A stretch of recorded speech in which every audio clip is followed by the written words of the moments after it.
अक्सर जब मैं बाहर जाती हूँ तो मेरे से बहुत सारे लोगों ने पूछा है कि आप अपने बेबी के लिए ऐसा क्या चीज़ बना के ले जाती हैं जो आप इंस्टेंट बना के खिला सकती हैं। तो चलिए उसको मैं आज आपके साथ शेयर करती हूँ। तो hi guys, my name is मानवी और यहाँ पे मैं 50 ग्राम के करीब मखाना रोस्ट कर रही हूँ। उसके बाद मैंने 4 से 5 चम्मच के करीब चूड़ा लिया है और 8 से 10 काजू और 8 से 10 बादाम, इन सबको हमें अच्छे से ड्राई रोस्ट कर लेंगे। और जब ये ठंडा हो जाए देन हम इसका फाइन सा पाउडर बना लेंगे मिक्सर जार में। एंड देन हम एक जो छन्नी होता है उसे अच्छे से छान लेंगे ताकि इसमें एक भी चंक्स ना रहे, जिससे बच्चे को प्रॉब्लम ना हो। उसके बाद एक स्पून की हेल्प से इसे अच्छे से मिक्स कर लेंगे और एक एयरटाइट कंटेनर में 15 से 20 दिन के लिए स्टोर करके रख सकते हैं। और जब भी इसे आप अपने बेबी को खिलाना चाहते हो तो थोड़े से गर्म दूध या गर्म पानी में 2 चम्मच के करीब हम इसे उसमें ऐड करेंगे, अच्छे से मिक्स करेंगे और 5 मिनट के बाद ये रेडी है बेबी को खिलाने के लिए। मार्केट वाले सेरेलक में शुगर और प्रिजर्वेटिव ऐड होता है जो मैं अपने बेबी के लिए सेफ नहीं समझती हूँ, इसलिए मैं ये बनाती हूँ। ये बेबी के ओवरऑल डेवलपमेंट के लिए बहुत ही अच्छा है, तो आप अपने बेबी के लिए ये ज़रूर बनाइएगा और थोड़ा सा ही बनाइए एक बारी में। बेबी को टेस्ट समझने में थोड़ा सा टाइम लगता है अगर आप फर्स्ट टाइम खिला रहे हैं तो आज हम लोग को बाहर निकलना है, तो मैंने सोचा कि इसको मैं बना के रख लेती हूँ,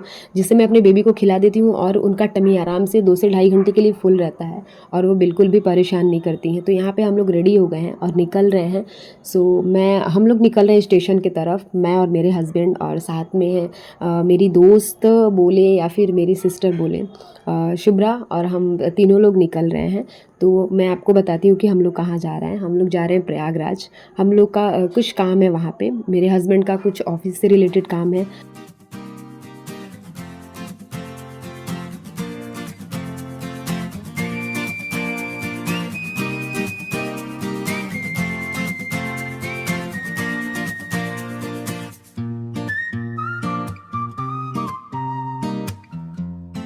हाँ जी, आज का वेदर बहुत ही अच्छा हुआ था और कहीं न कहीं मेरे अंदर इस बात का सुकून था कि चलो अच्छा है, क्योंकि बाबू साथ में है और जब आप कहीं सफ़र में रहते हैं तो वेदर बहुत ही इम्पोर्टेंट रोल प्ले करता है।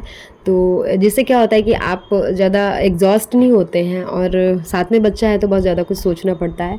तो हम लोग निकल गए हैं और हम लोग जा रहे हैं स्टेशन की तरफ। थोड़े से लेट हो गए थे क्योंकि बीच में बहुत ज़्यादा ट्रैफ़िक मिल गया था। सो हम लोग दूसरे वे से जा रहे हैं और बस हम लोग स्टेशन पहुँचने वाले हैं।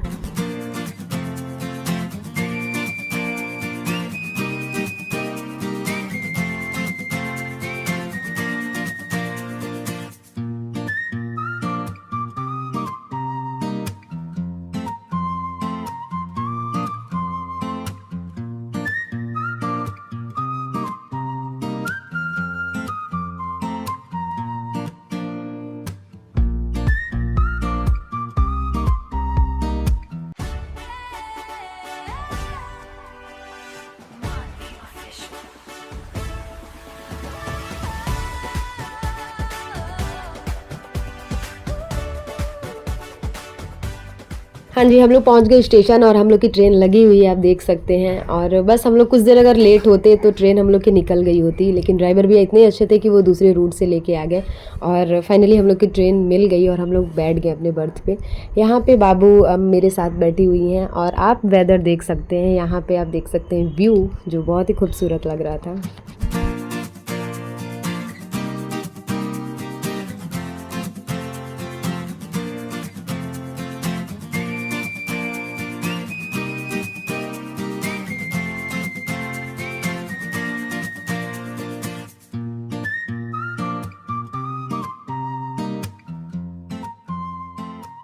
हाँ जी, यहाँ पी रही हूँ मैं चाय और बाबू का मेरे 10 मंथ कंप्लीट हो गया है और मैंने उनको काऊ मिल्क से इंट्रोड्यूस करा दिया है। तो जब भी मैं कहीं बाहर जाती हूँ कुछ घंटे के लिए मैं सोचती हूँ कि जो काऊ मिल्क है वो मैं मिल्टन के बॉटल में गर्म करके ले जाऊँ। जब भी उनको भूख लगती है मैं उसको दे देती हूँ उनके बॉटल में और वो कुछ देर आराम से उनका टमी फुल रहता है। और मैं आगे के लिए मैंने वो जो लैक्टोजन का 2 नंबर है वो मैंने ले लिया है, वो मैं हमेशा नहीं देती हूँ, वो कभी कभार सफ़र के लिए रखी हूँ।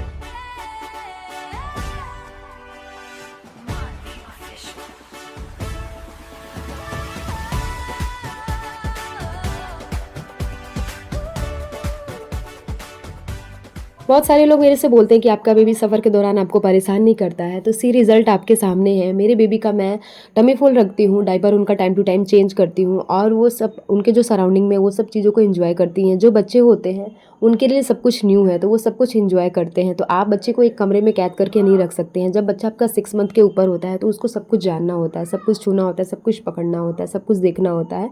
सो आप बेबी को आप जितने ज़्यादा ये सब चीज़ों से कनेक्ट कराएंगे बेबी का माइंड जो है वो उतना ही ग्रो करेगा। तो मैं कोशिश करती हूँ कि अपने बेबी को मोबाइल से बहुत दूर रखूँ, उनको मोबाइल का स्क्रीन बिल्कुल भी ना दिखाऊँ। और मैं सारे मदर लोग से ये रिक्वेस्ट करना चाहूँगी कि अगर आपका बच्चा 10 ईयर से कम का है तो आप कोशिश करिए कि आप बच्चे को बहुत कम स्क्रीन टाइम दें, क्योंकि इससे ऑटिज्म का खतरा बहुत ज़्यादा बढ़ रहा है। बच्चे के आइज़ पे, ब्रेन पे, ओवरऑल डेवलपमेंट पे बहुत ज़्यादा इफेक्ट हो रहा है। अभी तक तो मैं ये कोशिश करते आई हूँ कि मैं अपने बेबी को स्क्रीन बिल्कुल ना दिखाऊँ, और आगे भी मेरी ये कोशिश जारी रहेगी। और इसका रिजल्ट आगे देखते हैं कैसा क्या होता है। बहुत सारे मदर ये करती हैं कि काम में बिजी होने की वजह से बच्चे को मोबाइल पकड़ा देती हैं। उस कुछ समय के लिए तो वो सही है, लेकिन फिर वो आगे चल के वो बहुत ज़्यादा बैड इफेक्ट पड़ता है। सो मैं ये कोशिश नहीं करती हूँ। मेरा काम अगर रुका रहता है तो मैं उसको रोक देती हूँ, क्योंकि अभी बच्चे का जो डेवलपमेंट वाला पीरियड है वो ज़्यादा मुझे फोकस करना ज़रूरी है। और जब भी मैं इनको इस तरीके से फीड कराती हूँ तो ऐसा नहीं कि मैं उनके सराउंडिंग में म्यूज़िक चला दूँ या कुछ ऐसा, कुछ नहीं। मैं एकदम सब कुछ ब्लैंक रखती हूँ। इससे क्या होता है कि अगर उनको भूख लगा है तो वो आराम से अपने जो उनका फूड है उसको एंजॉय करती हैं, और एंजॉय करने के बाद आराम से वो जो उनके सराउंडिंग में रहता है, जिनको वो पहचानती हैं, आराम से वो खेलती हैं। तो यहाँ पे वो शुभ्रा से बहुत ज़्यादा फैमिलियर हो गई। गाड़ी में जब बैठी थी वहीं से लेके अब तक, और उनके पास जाने लगी। धीरे धीरे बड़ी हो रही हैं तो अब चीज़ों को ये पहचान रही हैं, समझ रही हैं, तो मुझे भी ज़्यादा प्रॉब्लम नहीं हो रही है। फाइनली हम लोग प्रयागराज स्टेशन पहुँच गए हैं, और यहाँ पे अब हम लोग निकल रहे हैं शुभ्रा के रूम पे। तो बेसिकली शुभ्रा प्रयागराज में ही रहती हैं, वहाँ से वो अपनी जो स्टडी है वो कर रही हैं। तो हम लोग उनके रूम पे ही जा रहे हैं।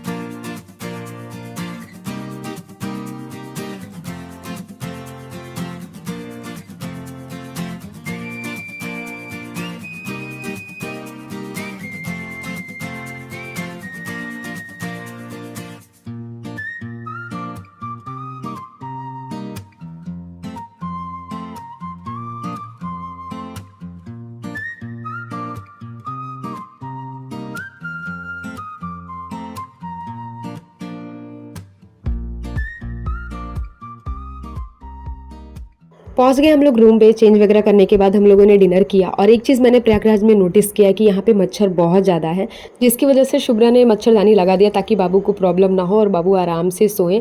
तो वैसा ही हुआ, हम लोग आराम से सोए थे। और यहाँ पे दोनों लोग की मॉर्निंग हो गई। मैं इन लोग से पहले ही उठ गई, और उठने के बाद ये दोनों लोग अपना एक दूसरे के साथ खेल रही हैं। बाबू को चाहिए होता है कि उनके साथ कोई खेले। तब तक मैं बाबू के लिए फार्मूला मिल्क रेडी कर रही थी, क्योंकि उठने के कुछ देर बाद ही इनको चाहिए होता है।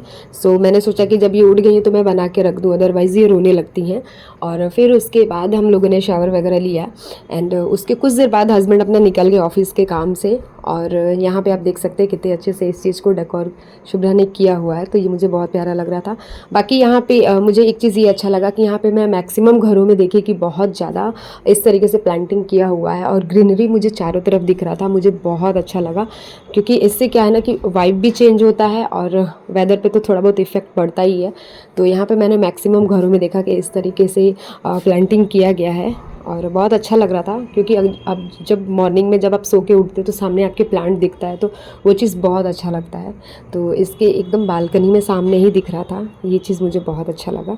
फिर यहाँ पे मैंने बाबू को मालिश वगैरह कर दिया, और उनको मैंने नीचे फ्लोर पे सुलाया, क्योंकि मॉर्निंग टाइम में क्या होता है कि जब कोई नहीं सोया रहता है, अगर वो अकेले सोई हैं तब बेड से नीचे गिरने के चांसेस बहुत ज़्यादा रहते हैं। वैसे तो नाइट में भी प्रॉब्लम होता है, लेकिन अगल बगल लोग रहते हैं तो उनको प्रॉब्लम नहीं होती है। और उनके पास मैंने टेडी रख दिया ताकि उनको ये फील हो कि मैं उनके पास में ही हूँ। फिर उसके कुछ देर बाद हस्बैंड आ गए, तो यहाँ पे हम तीनों लोग अपना चाय एंजॉय कर रहे हैं, क्योंकि तीनों लोग के गले में थोड़ा बहुत प्रॉब्लम था, तो चाय से बहुत ज़्यादा रिलीफ मिलता है। इसके आगे का पार्ट मैं नेक्स्ट व्लॉग में ऐड कर दूंगी, आप जरूर वॉच कीजिएगा। मिलती हूँ आपसे बहुत जल्द, तब तक के लिए do like, share and comment my YouTube channel which is Manvi official. Bye and thank you for watching.